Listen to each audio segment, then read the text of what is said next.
Shawn, a royal journalist, provides fresh proof that Meghan put Harry under forced control.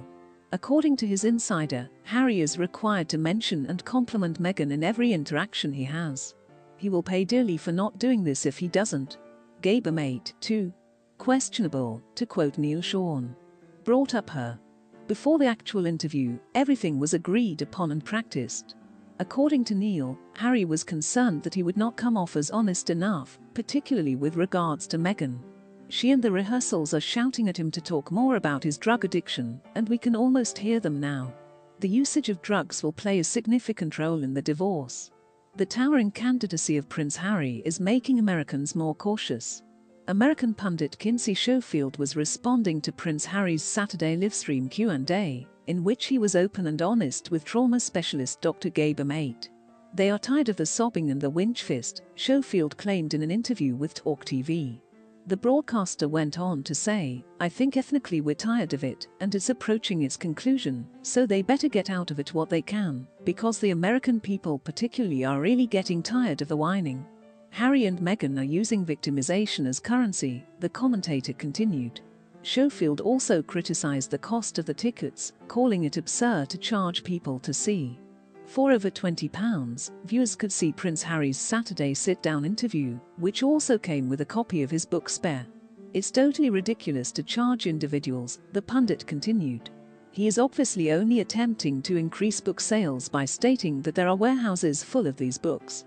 The Duke of Sussex also disclosed during the occasion that Kensington Palace has some hidden passageways and cabinets, although they aren't as opulent or sophisticated as the ones in movies. Mate questioned Harry on a fan's request, "As a royal youngster, did you get to tour the castles freely, and did you locate any trapdoors?" Harry then gave his response. "That's the idea, that when people were children, trapdoors could be found all around castles.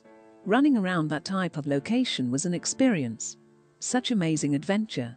Not many trapdoors, but a ton of interesting things to look into.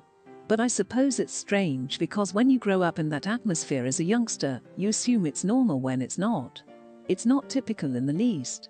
Hence," he said, "no, some secret doors and some secret cabinets, non-sophisticated as when you pull a book and then all of a sudden a thing opens. I definitely would have gotten caught in there," he continued in jest. Harry frequently discusses the abuse he endured at the hands of King Charles. But does he pause to consider his father's emotions? He doesn't, of course not. He said that his father disapproved of hugs to Gabor Mate, a self-proclaimed trauma specialist. Compared to Harry and William, Charles was a child during a totally different era. The coronation of the now mother, King's Queen Elizabeth, took place when he was just 4 years old. When his grandpa, King George V, passed away and his mother took the throne, he was 3 years old. The Queen didn't anticipate her father passing very suddenly, since she believed she would have more time to raise her 2 children. She and Prince Philip received Prince Andrew and Edward in the early 1960s, 10 years after becoming monarchs. They received substantially more of her time than Charles and Anne did. In the latter years of her life, Charles and his mother grew close. Does Harry realize that it was neither his nor her fault that the Queen did not provide his father the love and attention he deserved? No, because Meghan's ideal existence is the main focus.